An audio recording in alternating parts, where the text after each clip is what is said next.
Hello, everyone, and welcome to another episode of Healing Art After Hours.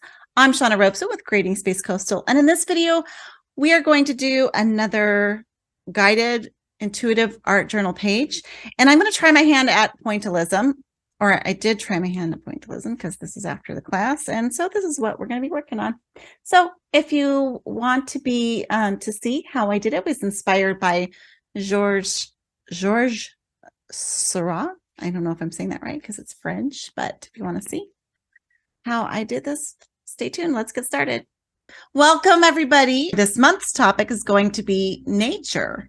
And as spring approaches, we're starting to see, nature come out of its hibernation from the winter.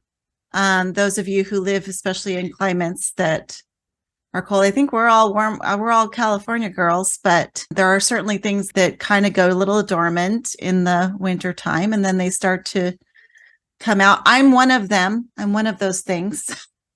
I go into a little bit of dormancy in the winter time because I don't like being cold, but fortunately, pickleball has helped me get out of bed in the morning sometimes because if I didn't have something to motivate me, it'd be really hard some days. So the quote for today, plant seeds of happiness, hope, success, and love.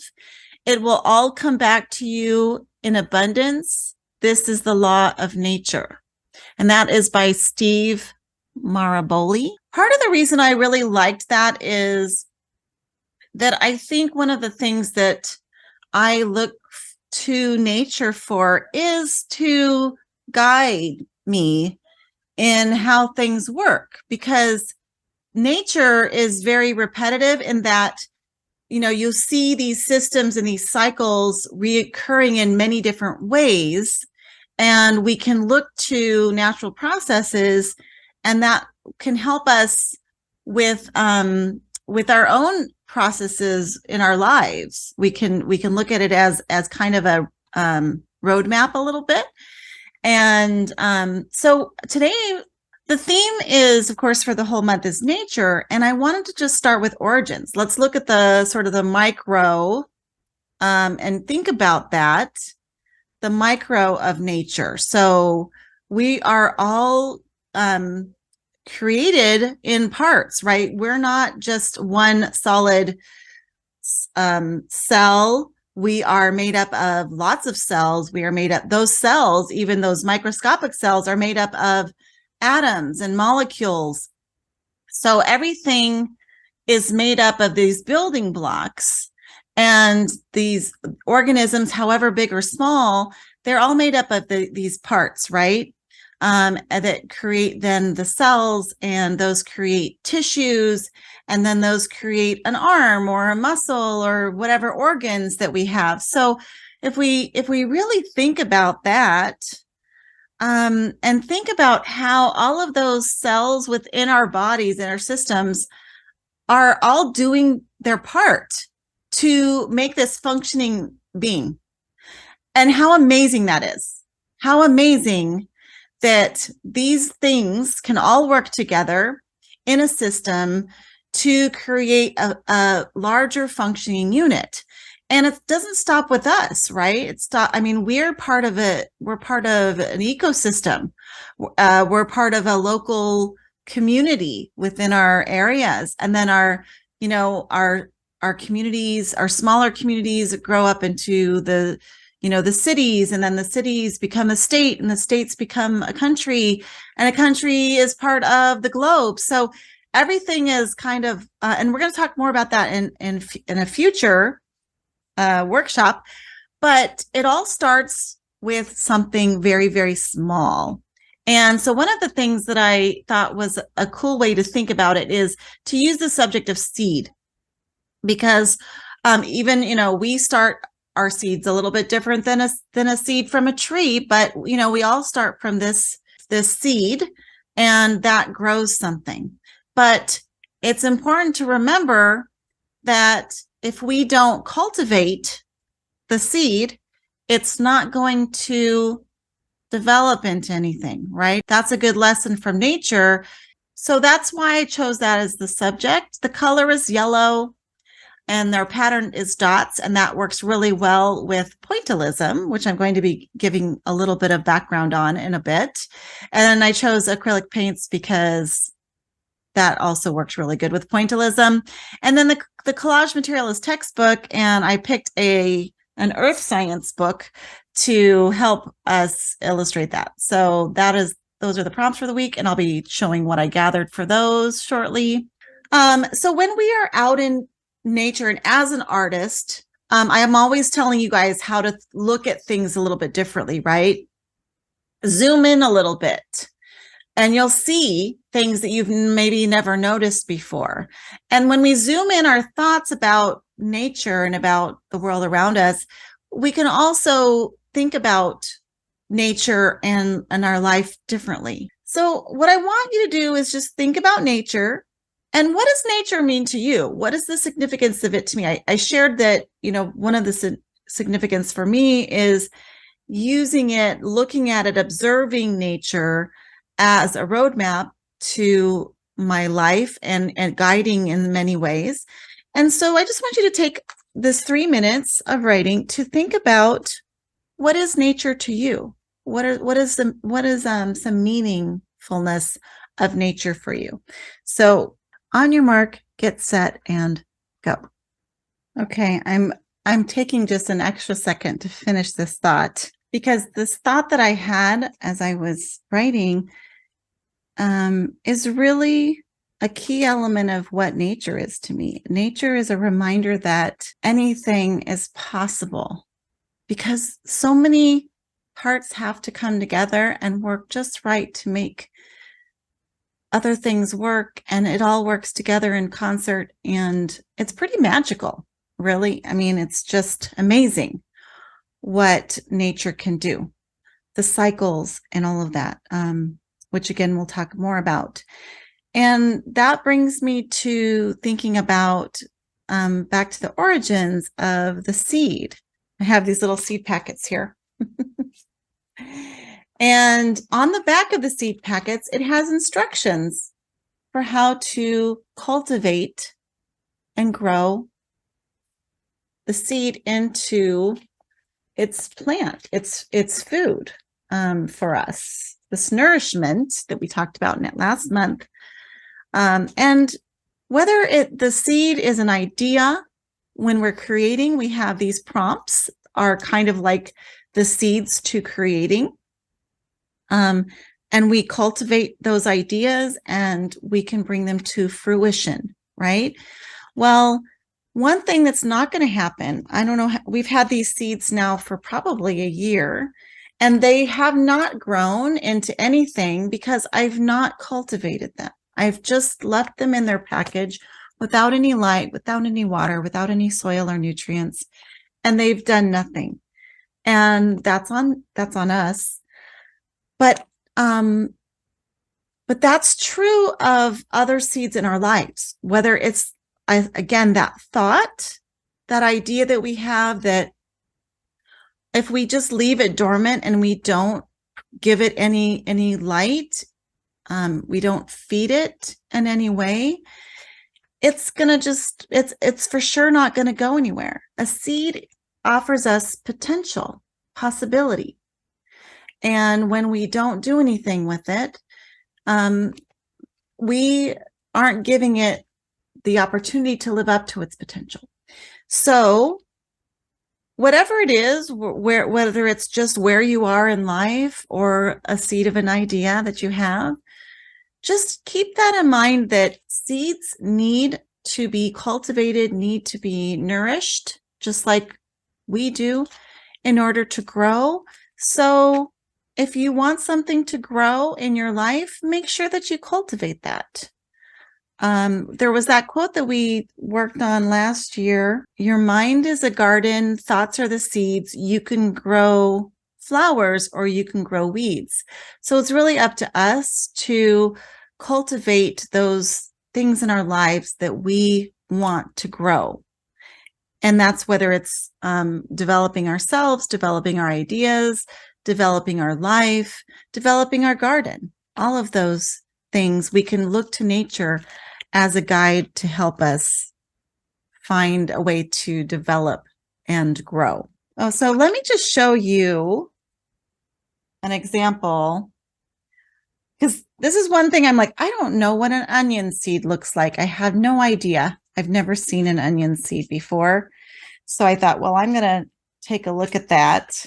And that's what it looks like. It just looks like, they just look like little pebbles. I mean, they're just these little tiny, kind of shriveled up looking things. They don't look like anything magic. But when you put that into the soil and you cultivate it, when you give it some water and some sunlight and some nourishment, that's going to grow into an onion, which is going to feed us. And then, you know, we contribute to the world, the community, our city, and whatever. So that's so fascinating. It's so amazing to me that these little tiny shriveled pebbles are magic. It's like the magic beans. Now I'm going to talk about the prompts again and what I've gathered for those prompts.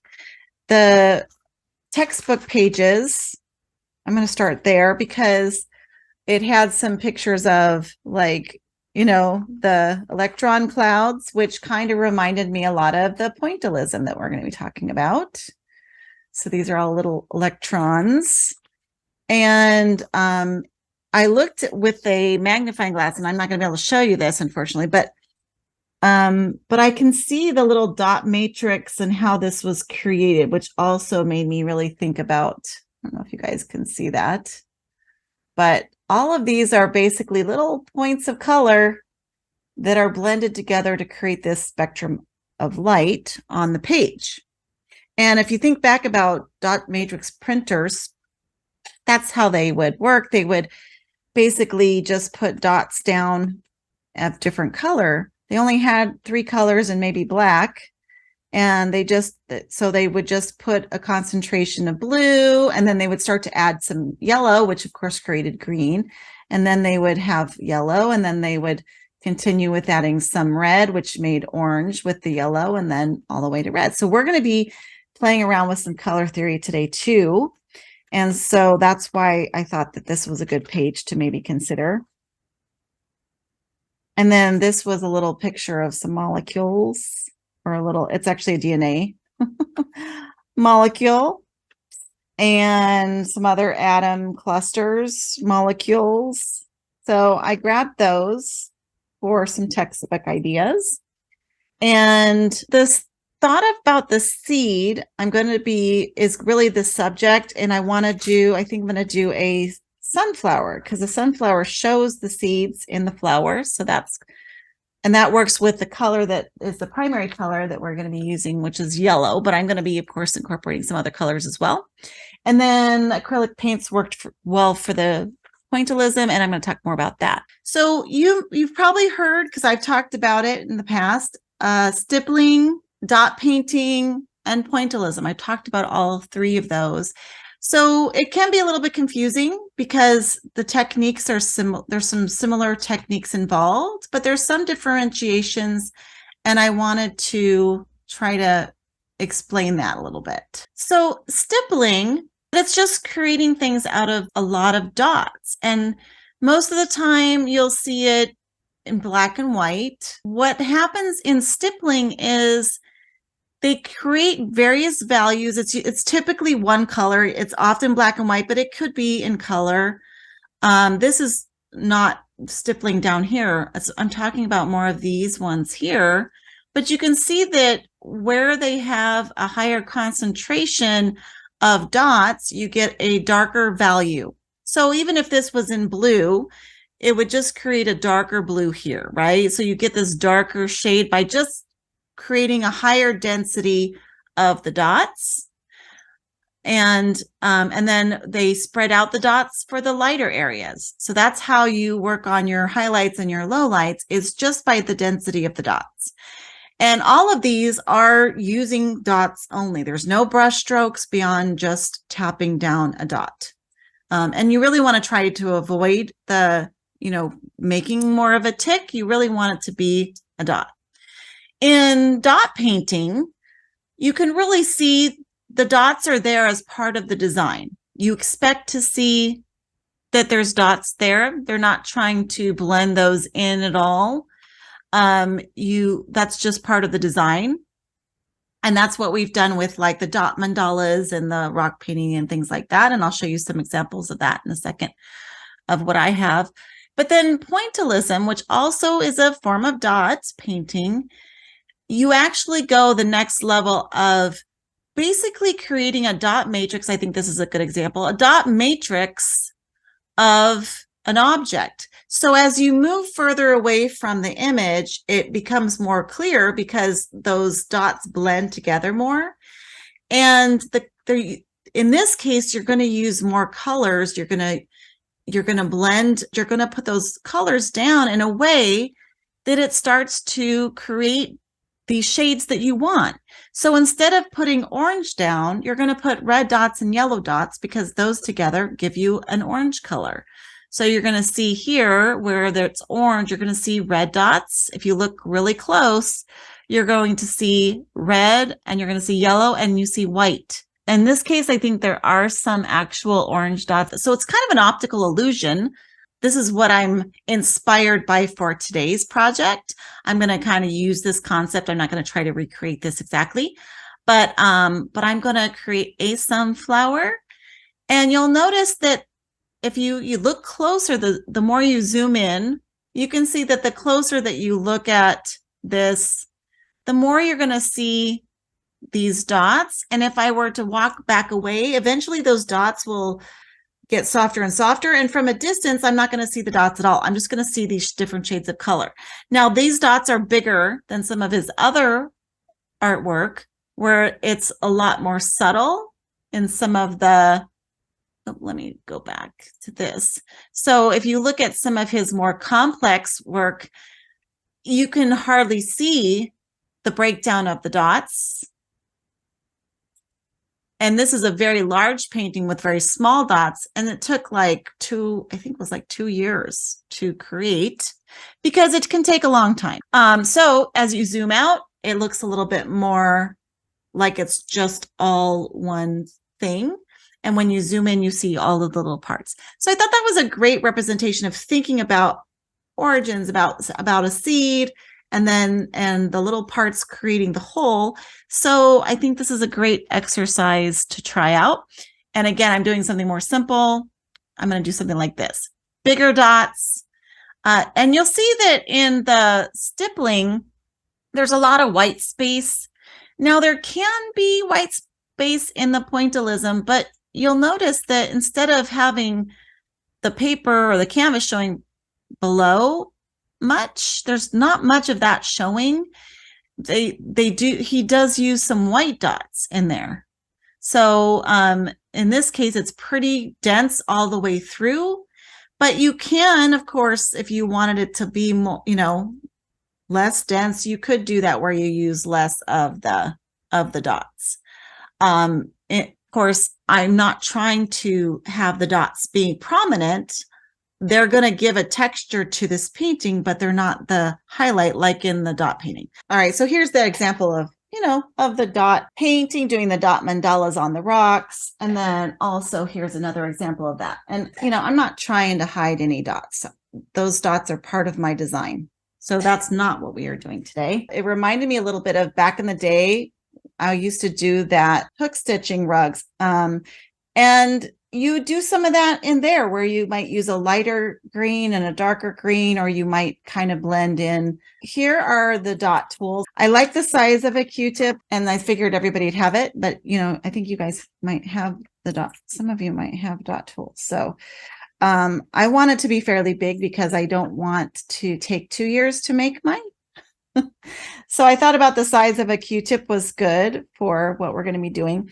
Now, I'm not going to be using the liquid paint. I'm going to use the regular paint. Unlike with dot painting, I use that real liquidy paint. But, you can use stuff around the house like the Q-tips or the cotton swabs, or you can use a pencil if you want a bigger dot. You can use a pencil eraser. If you want it smaller, you can use the pencil lead.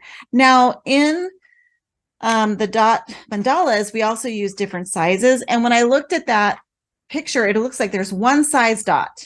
So I'm not going to be mixing up a bunch of different size dots. I'm going to just pick one size and go with it. You can even use a brush as long as you have a fairly firm bristle. You can also use a chopstick, any of those things. Like I said, I think I'm going to use the cotton swabs. And I'm going to use the 3 primary colors. And then I have black here as well and white. So that's all I'm going to use for color because I can get all the other colors with color mixing. So just as a reminder, the primary colors, red, blue, and yellow. And then I'm able to get all these other colors. So we'll see how this goes. I think it's kind of a fun exercise. Now, before I start with the painting part, I'm going to go ahead and use some of these pages to just, I'm going to go ahead and do a collage on here with these.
Thank you so much for joining me for another episode of Healing Art After Hours. Please don't forget to like, subscribe, share, comment if you find this content helpful. Thank you. And as always, happy creating. Bye.